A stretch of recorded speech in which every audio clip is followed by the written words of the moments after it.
Now, there really isn't anything radically wrong with being sick or with dying. Who said you're supposed to survive?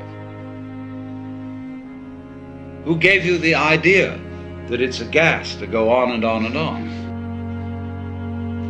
And we can't say that it's a good thing for everything to go on living from the very simple demonstration that if we enable everybody to go on living, we overcrowd ourselves. So therefore, one person who dies in a way is honorable because he's making room for others. We can also look further into it and see that if our death could be indefinitely postponed, we would not actually go on postponing it indefinitely. Because after a certain point we would realize that that isn't the way in which we wanted to survive. Why else would we have children? Because children arrange for us to survive in another way. By, as it were, passing on a torch, so that you don't have to carry it all the time.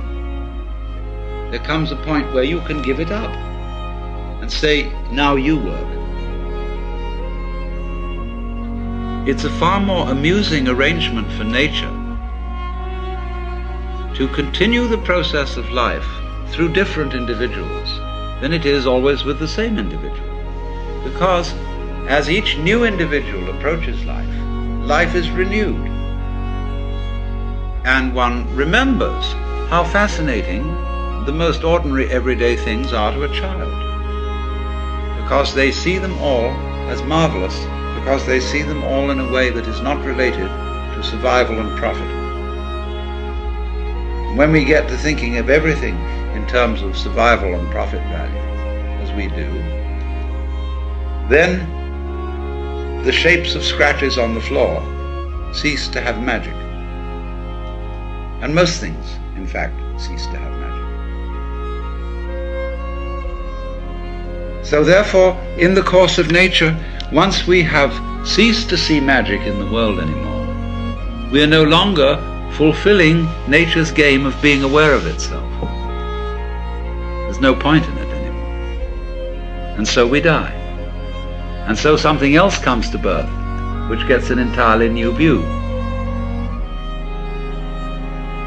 It is not, therefore, natural for us to wish to prolong life indefinitely. But we live in a culture where it has been rubbed into us in every conceivable way that to die is a terrible thing. And that is a tremendous disease from which our culture in particular suffers.